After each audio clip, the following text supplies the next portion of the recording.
এই জায়গাটা হলো ঢাকা বিশ্ববিদ্যালয়ের ডাস এলাকা। ডাস বলা হয়।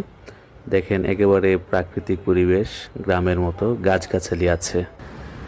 এটা হলো রোকেয়া হলের পাশের রাস্তা। এই রাস্তায় যে সামনে টিএসসি দেখা যাচ্ছে, শহীদ মিনারের দিকে গিয়েছে রাস্তাটা।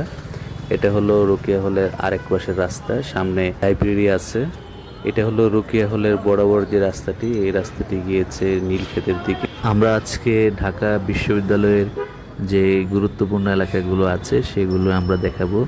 এই যে রাস্তাটা দেখছেন, এটার সামনের জায়গাটা হলো গিয়ে যে রাজু ভাস্কর্যের যে এরিয়াটা সেটা দেখা যাচ্ছে। আমরা এখন যাচ্ছি নীলক্ষেতের দিকে।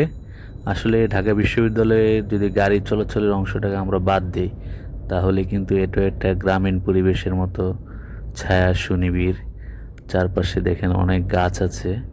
এটা বিশ্ববিদ্যালয়ের ক্যাম্পাসের জন্য কিন্তু এগুলো খুবই অপরিহার্য, সুন্দর বিষয়।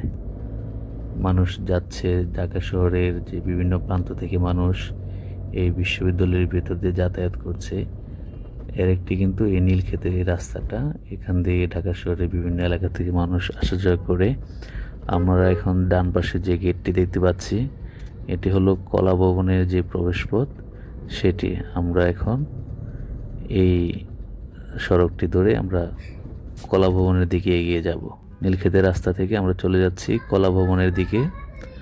আমরা এখন সামনে এগিয়ে যাচ্ছি। সামনে যে ভবনটি দেখা যাচ্ছে এটি হলো গিয়ে কলা ভবন। আমরা এগিয়ে যাচ্ছি। আপনারা এখন দেখছেন বিখ্যাত ভাস্কর্য বাংলাদেশের অপরাজেয় বাংলা।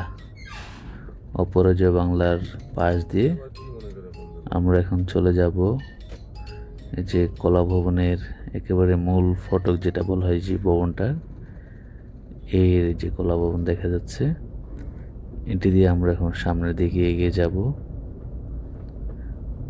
দেখেন এই জায়গাটাও দেখেন যে প্রচুর গাছগাছালি কিন্তু আছে, একদম মনোরম পরিবেশ। যদিও বাহিরের প্রচুর গাড়ি চলাচল করে। এই যে বাম পাশে যে ভবনটি দেখা যাচ্ছে হালকা করে, এটা হলো ডাকসুর ভবন, ঢাকা বিশ্ববিদ্যালয়ের ছাত্র সংসদ যেখানে। আমরা একটু সামনের দিকে এগিয়ে যাচ্ছি।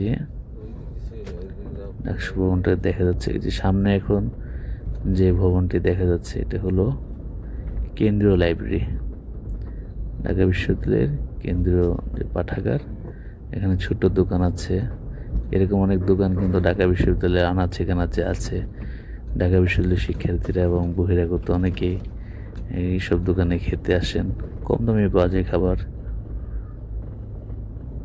এই হলো ঢাকা বিশ্ববিদ্যালয়ের কেন্দ্রীয় লাইব্রেরির পাশ দিয়ে আমরা যাচ্ছি। এটি হলো মসজিদ, সামনে ঢাকা বিশ্ববিদ্যালয়ের কেন্দ্রীয় মসজিদ দেখা যাচ্ছে।